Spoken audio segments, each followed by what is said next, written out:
Hello and welcome to the Brown&Co podcast on biodiversity net gain.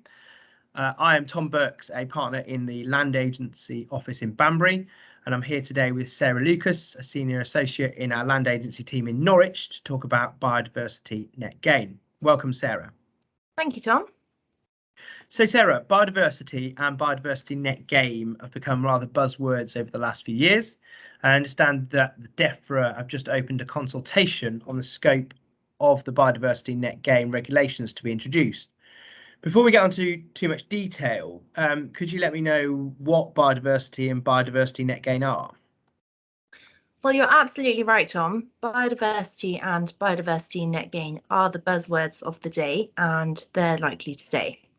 Simply put, biodiversity is the variety of plant and animal life present in an area.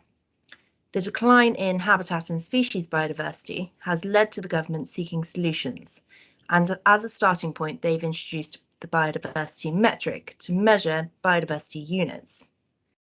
For example, the value of the unit will consider things like the size of the area, the type and condition of habitats, the length and conditions of hedgerows, etc., etc.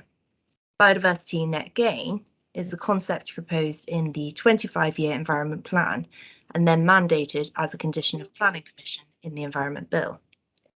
It's a principle that requires a 10% increase in biodiversity after development compared to the level of biodiversity prior to the development taking place. Okay, thank you. So that's linked a lot probably to planning permissions, but when does this actually apply?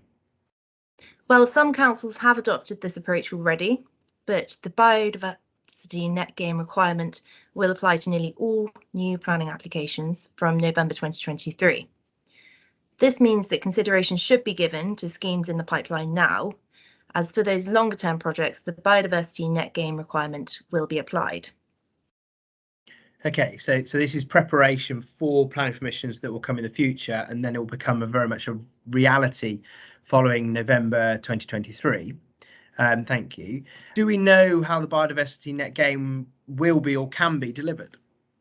We know that from 2023, nearly all planning permissions will require a biodiversity gain plan, and that sets out how the biodiversity value will be increased. This can be through on or off-site habitat improvements or the purchase of biodiversity credits. The improvement must be in place for at least 30 years, and this will be secured by either a planning condition, planning obligation, conservation covenant, or for off-site enhancements registered in the Biodiversity Gain Site Register. Okay, that's great, and I can see that a lot of planning into that needs to take place now for those future planning applications. Is there anything a client can do now? Absolutely, and firstly, everyone should engage with the consultation, and I believe there is a link to this on the Brown&Co website, and it runs until the 5th of April, so do get involved with this. Secondly, for landowners, this could be an exciting opportunity for additional revenue. I would say that those interested in biodiversity net gain offsetting should identify low productivity land, which could lend itself to habitat creation, possibly consider their land's baseline biodiversity at the moment, and perhaps most importantly, engage with their local council on their local nature recovery strategy, which will identify local land that is best placed for biodiversity recovery and enhancement. Unsurprisingly, there are a lot of unknowns at the moment, particularly on how this could work with tax implications, questions on what can happen to the land after that 30-year period, and how offset income would actually be paid, whether that would be a lump sum or annual payment. Okay, so there's quite a lot to think about there. Is this something that a landowner or a developer will do a deal between themselves, or will this be something that that will be a structured deal that's set out by the councils? So it will need to be a structured deal because the councils will need to see in advance of any planning permission how you actually intend to get that biodiversity on site.